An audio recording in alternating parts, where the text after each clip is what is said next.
Friends, opinion career institute के official YouTube channel पर आपका स्वागत है।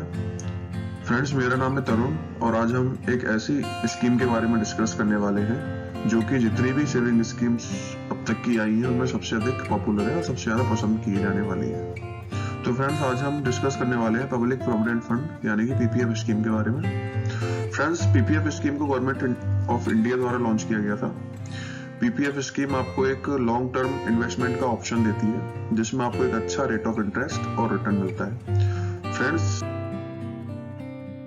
यदि आप भी अगर लॉन्ग टर्म इन्वेस्टमेंट के बारे में सोच रहे हैं और अगर करने वाले हैं तो ये स्कीम आपके लिए बहुत ही बेटर है।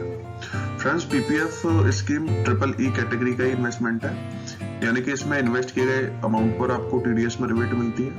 दूसरा, उस इन्वेस्टेड अमाउंट पे जो आप इंटरेस्ट अर्न करते हो वो भी टैक्स में एग्जेम्प्टेड है। और तीसरा, जो फाइनल मैच्योरिटी पे जो आपको अमाउंट मिलेगा वो भी टीडीएस में एग्जेम्प्टेड होता है फ्रेंड। तो इसको ट्रिपल रखा गया है।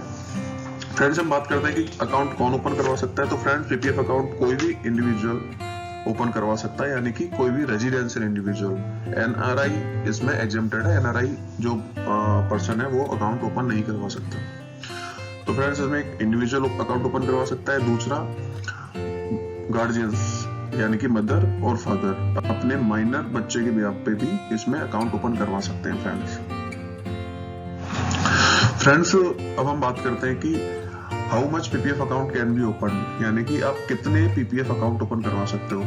तो फ्रेंड्स, सिर्फ एक पर्सन एक ही पीपीएफ अकाउंट ओपन करवा सकता है, चाहे वो किसी भी बैंक में करवाए या पोस्ट ऑफिस में करवाए। तो एक इंडिविजुअल पर अकाउंट।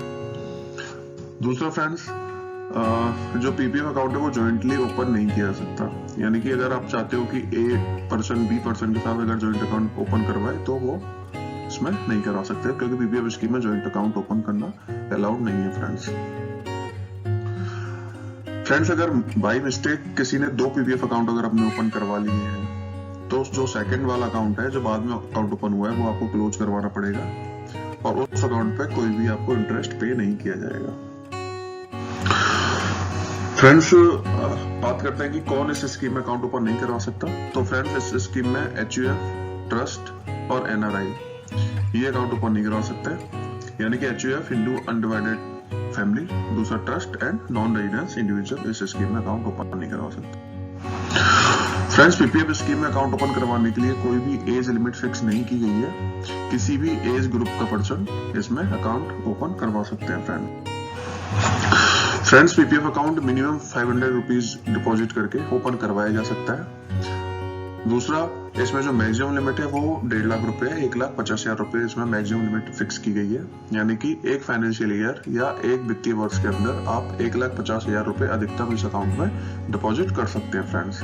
और जो मिनिमम अमाउंट होगा वो मिनिमम अमाउंट आपको एक फाइनेंशियल ईयर में जो मिनिमम अमाउंट फिक्स किया गया है वो 500 रुपीज है एंड 50 रुपीज के मल्टीपल में आप इसमें 1.5 लाख तक डिपॉजिट कर सकते हैं फ्रेंड्स। जो मैक्सिमम लिमिट फिक्स की गई है 1.5 लाख यानी कि 1.5 लाख रुपए, तो वो सभी अकाउंटों को मिला के है, यानी कि अगर किसी गार्जियंस ने खुद के नाम से अकाउंट ओपन किया हुआ है, सेल्फ अकाउंट ओपन किया हुआ है, और दूसरा अगर उन्होंने अपने माइनर चाइल्ड के ब्याह पे भी अकाउंट ओपन किया हुआ है, तो दोनों अकाउंटों को मिलाकर वो अमाउंट जो मैक्सिमम होगा वो 1.5 लाख दोनों अकाउंटों को मिलाकर है।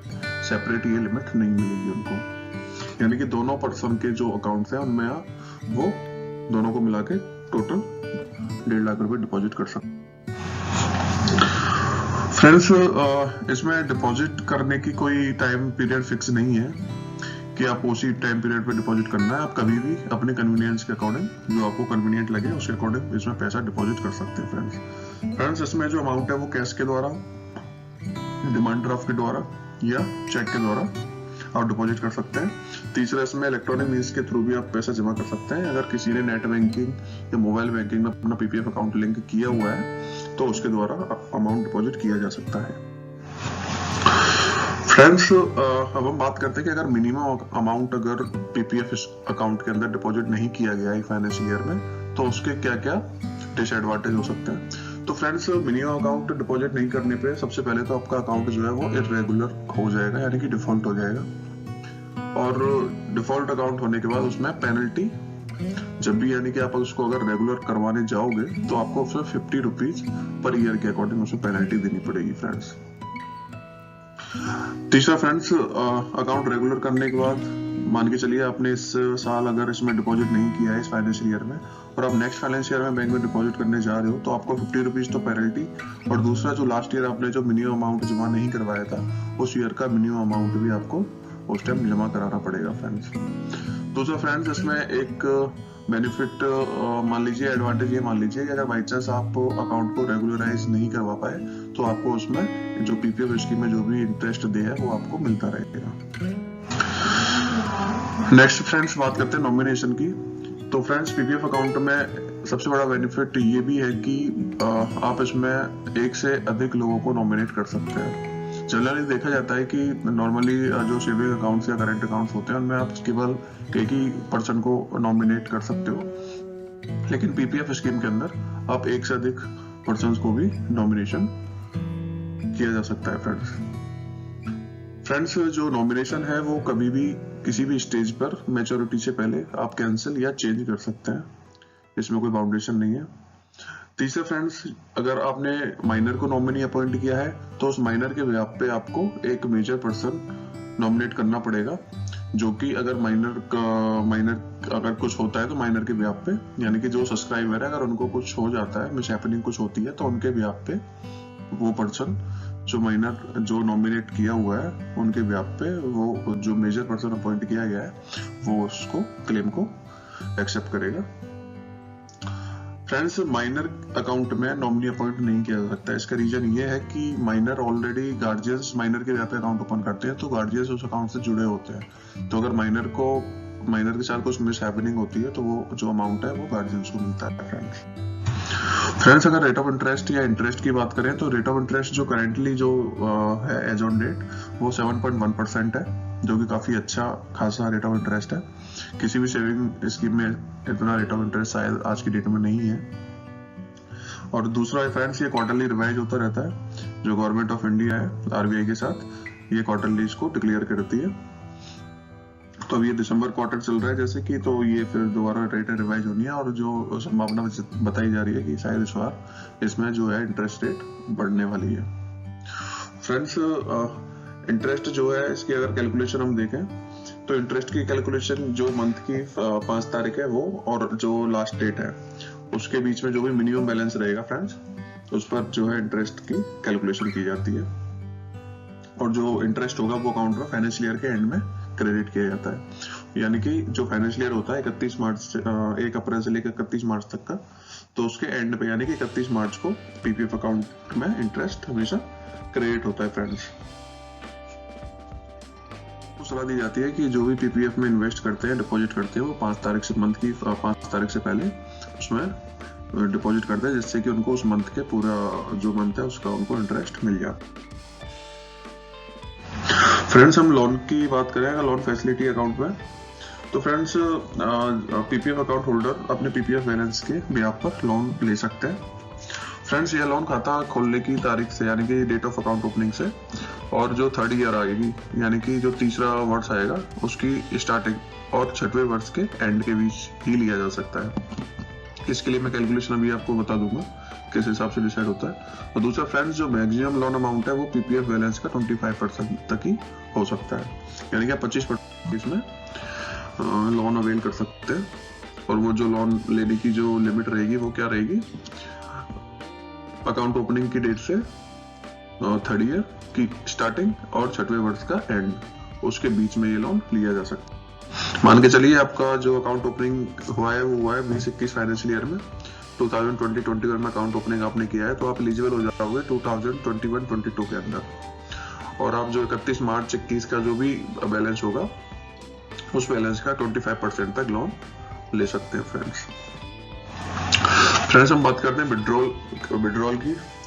तो पीपीएफ अकाउंट से फ्रेंड्स, पीपीएफ अकाउंट की जो मैच्योरिटी होती है वो 15 ईयर की होती है, उसके बारे में अभी बात करेंगे मैच्योरिटी के बारे में।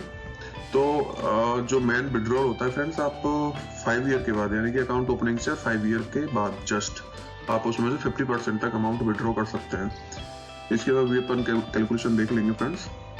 तो फ्रेंड्स कहने का मतलब है कि पीपीएफ अकाउंट से 5 साल के बाद आप 50% तक का अमाउंट विड्रॉ कर सकते हैं। इसको भी एग्जांपल के थ्रू देख लेते हैं। देखिए जो अकाउंट ओपनिंग डेट है वो है 2019-20 में अकाउंट ओपनिंग हुआ है फाइनेंशियल ईयर में, और जो first withdrawal will be due in the year, तो आपका जो फर्स्ट विड्रॉल ड्यू होगा वो 5 साल के बाद, यानी कि 2025-26 फाइनेंशियल ईयर में आपका जो विड्रॉल है वो ड्यू हो जाता है। तो कितना आप पैसा ले सकते हो, 50% कौन से अमाउंट किस ईयर का लगेगा। तो फ्रेंड्स देखिए इसमें the amount at the end of preceding 4th year, यानी कि प्रीसीडिंग 4th ईयर कब, कौन सा प्रीसीडिंग मतलब पहले, तो 2025 को आप एलिजिबल हुए, 2025-26 में आप एलिजिबल हुए विड्रॉल के लिए, तो इसका प्रीसीडिंग 4th ईयर कौन सा होगा फ्रेंड्स, यानी कि इससे 4 साल पहले अगर आप जाओगे तो 2021-22 फाइनेंशियल ईयर इसका प्रीसीडिंग 4th ईयर हुआ।